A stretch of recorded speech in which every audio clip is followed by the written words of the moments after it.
El 28 de julio de 2006, por primera vez en la historia del Perú, una mujer va a juramentar como presidenta de la República. Esa mujer lleva el apellido más polarizante de la política peruana y asume con el caso más grave de su vida apenas archivado, con una mayoría parlamentaria que no le pertenece, con Javier Milei entre los invitados de honor a su ceremonia, y con su propia abogada del caso Cócteles formando parte del equipo que ya está revisando los ministerios del Estado. ¿Qué va a pasar en el Perú de ahora en adelante? Eso es exactamente lo que vamos a intentar responder hoy. En Mundo Invisible no tomamos partido, solo seguimos los datos, y los datos que hay disponibles hoy, antes de que asuma siquiera, ya dicen bastante. Para entender lo que puede venir, hay que entender primero en qué situación llega. Keiko Fujimori ganó la segunda vuelta el 7 de junio de 2026 con el 50.135% de los votos, una diferencia de apenas 49.641 sufragios sobre Roberto Sánchez. Después de 4 candidaturas presidenciales y 3 derrotas consecutivas, finalmente cruzó la línea, pero no como una ganadora cómoda. Cruzó la línea raspando. Eso tiene consecuencias políticas muy concretas. Un presidente que gana con el 60% tiene un mando amplio que le permite tomar decisiones difíciles sin perder apoyo rápidamente. Un presidente que gana con el 50.1% llega con un margen de error casi inexistente.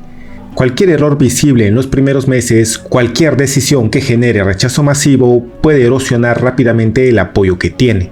Y en el Perú, ese tipo de erosión tiene consecuencias institucionales que ya hemos visto muchas veces en la última década. Además, hay un antecedente que vale la pena recordar. Durante semanas después de la segunda vuelta, López Aliaga denunció fraude en la primera vuelta. Hubo protestas en Lima y el proceso de proclamación se extendió casi un mes. Cuando el Jurado Nacional de Elecciones finalmente la proclamó el 3 de julio, el clima político ya estaba marcado por una tensión que no terminó con esa proclamación. Keiko Fujimori no llega a Palacio de Gobierno en un ambiente de celebración nacional. Llega en un ambiente de polarización profunda con la mitad del país que la rechaza activamente y con la tarea de gobernar para todos, incluyendo a quienes nunca quisieron que gobernara. Lo primero que define a cualquier gobierno nuevo no son sus promesas de campaña, sino los nombres que elige para gobernar. Y en ese terreno hay una señal que vale la pena leer con mucha atención, porque ocurrió antes de que ella asuma el cargo.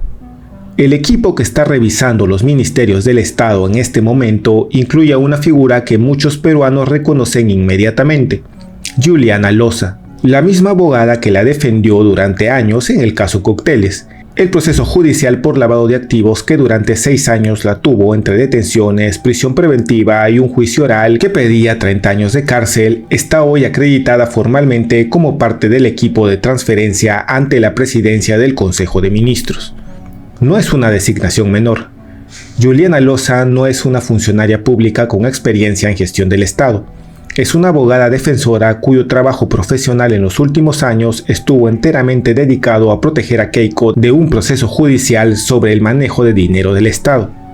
Que esa misma persona sea hoy uno de los rostros del equipo que está revisando cómo funciona el Estado por dentro es un detalle que los analistas especializados en transparencia institucional han notado y que la opinión pública tiene todo el derecho de notar también. La pregunta que muchos se hacen es qué rol concreto tendrá alguien con ese perfil dentro de la nueva administración, y si eso dice algo sobre las prioridades que el gobierno entrante tiene en materia de justicia, independencia judicial y transparencia en el manejo de los recursos del Estado. Para el Ministerio de Economía, el nombre que más circula entre los círculos cercanos a Fuerza Popular es el de Luis Carranza, exministro durante el segundo gobierno de Alan García, economista de perfil técnico y bien visto por los mercados internacionales. Si ese nombre se confirma, la señal al sector privado y a los inversores extranjeros sería relativamente tranquilizadora. Continuidad técnica, respeto a los equilibrios macroeconómicos y distancia del voluntarismo político. Pero para el Ministerio del Interior, el que tiene a cargo la seguridad ciudadana, que fue el eje central de su campaña, los 3 nombres que se manejan dibujan un perfil muy claro. El general Marco Miyashiro, el exministro Fernando Rospigliosi y el ex jefe de la NIRINCRI, Juan Carlos Sotil, son 3 perfiles de mano dura, los 3 con trayectoria en el aparato de seguridad del Estado.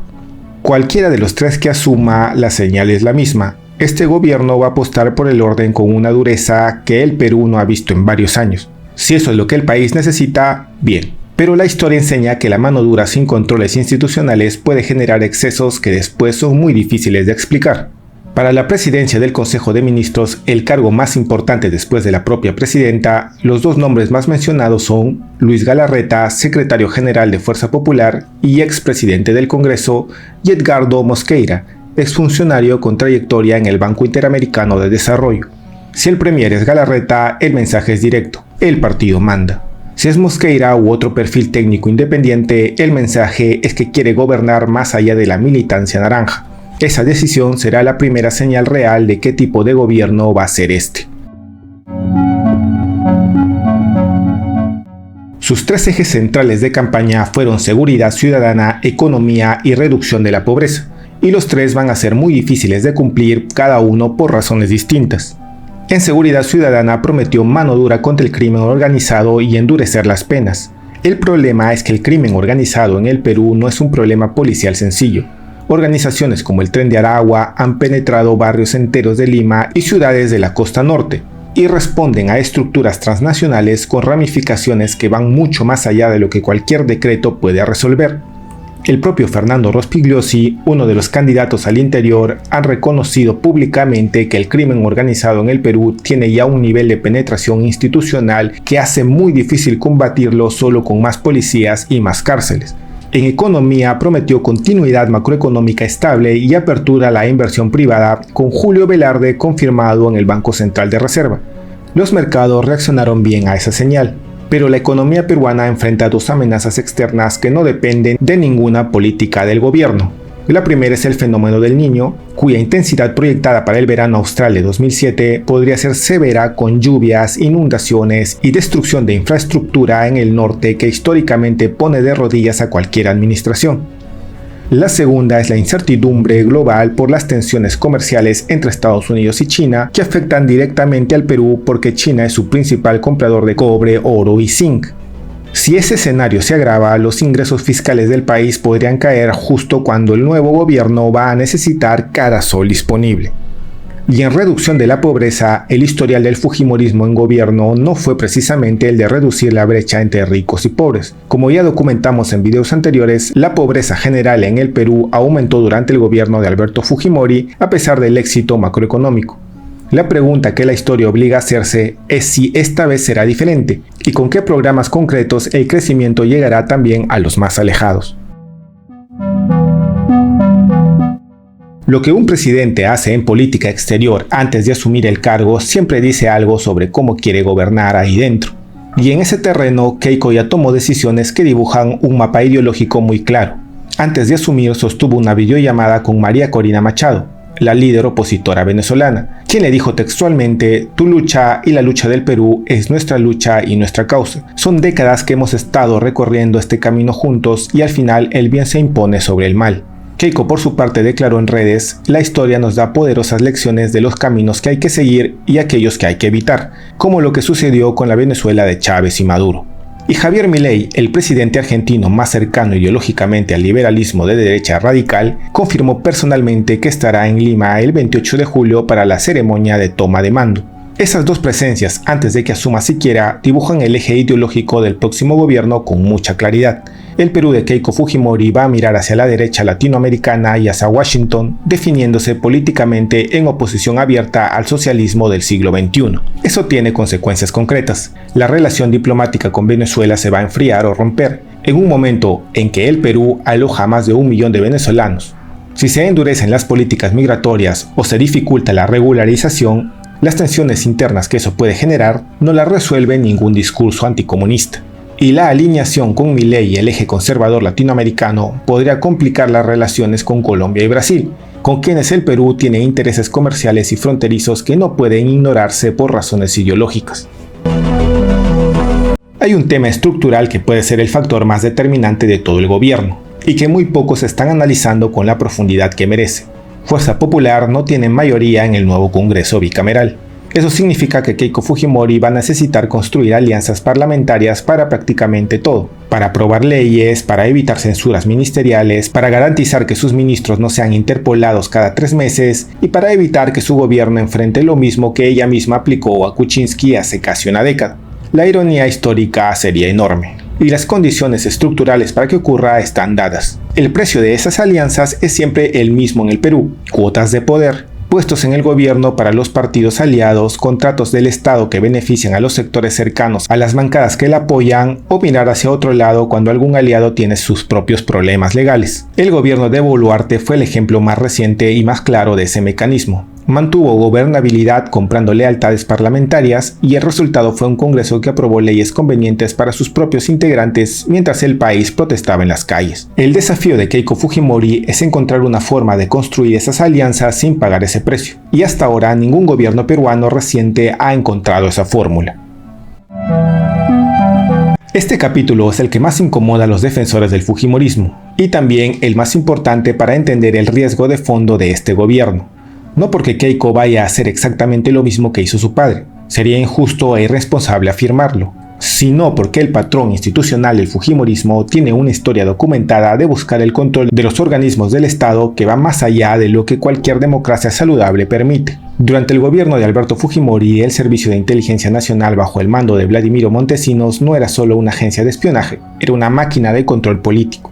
Los Vladivideos mostraron con pruebas en videos cómo se compraban congresistas con fajos de billetes en efectivo y cómo se pagaba a directores de canales de televisión para controlar la agencia noticiosa, y cómo se intervenían teléfonos de periodistas, políticos y empresarios que podían representar una amenaza para el gobierno.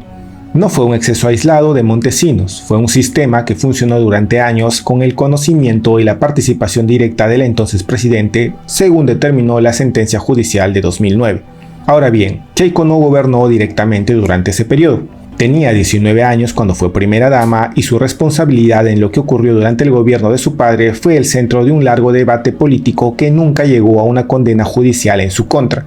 Lo que sí es documentable es el comportamiento del Fujimorismo como fuerza política durante los años en que fue oposición. Entre 2016 y 2021, con mayoría en el Congreso, Fuerza Popular usó ese poder de una manera que los analistas más ecuánimes describieron como obstrucción sistemática. Vacancias intentadas, interpelaciones constantes, bloqueo de nombramientos y el uso coordinado de la bancada como instrumento de presión política permanente contra el Ejecutivo de turno. No fue solo oposición legítima. Fue una estrategia de desgaste institucional que contribuyó directamente a la inestabilidad crónica que el Perú vivió en esos años. La pregunta que el ciudadano común tiene derecho a hacerse hoy es, si el Fujimorismo usó así el poder cuando era oposición, ¿qué va a hacer cuando sea gobierno? La respuesta honesta es que no lo sabemos con certeza, pero el historial no invita al optimismo despreocupado.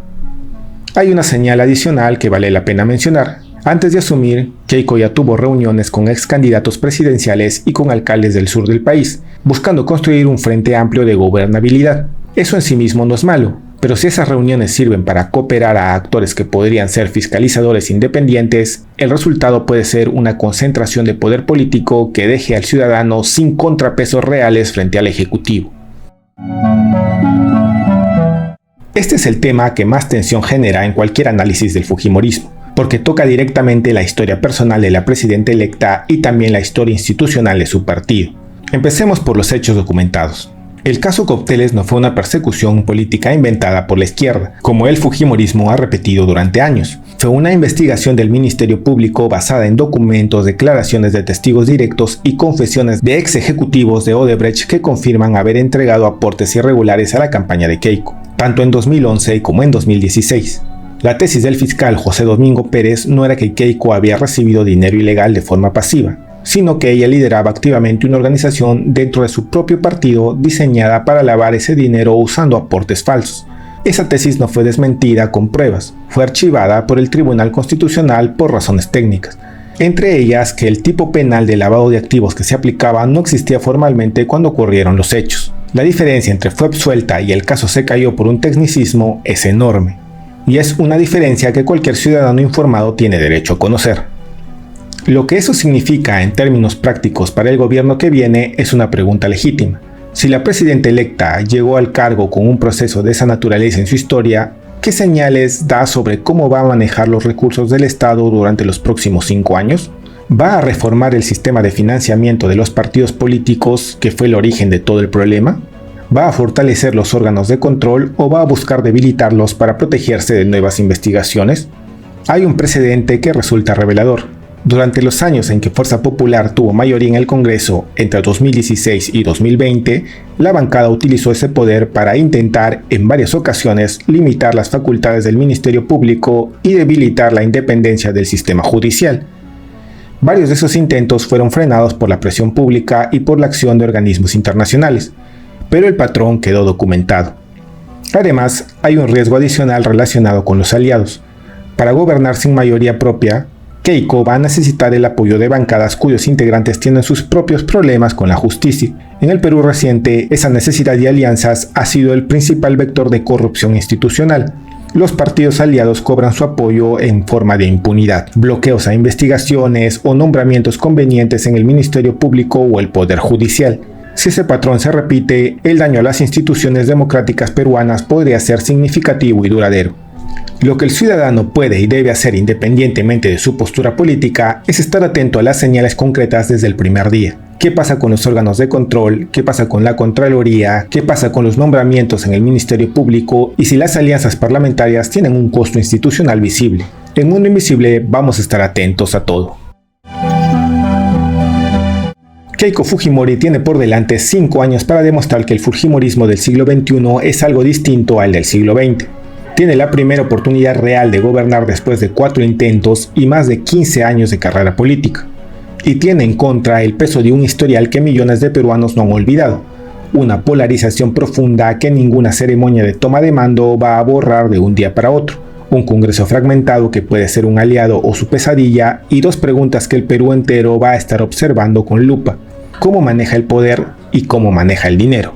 Si lo logra, habrá escrito uno de los capítulos más sorprendentes de la historia política peruana. Si no lo logra, el Perú habrá tenido a su 8º gobierno en situación de crisis en menos de 15 años. En Mundo Invisible vamos a seguir este gobierno de cerca, porque lo que pasa en los próximos 5 años en el Perú importa, no solo para los peruanos, sino para entender hacia dónde va América Latina. Si este video te ayudó a entender el momento que está viviendo el país, ya sabes lo que sigue.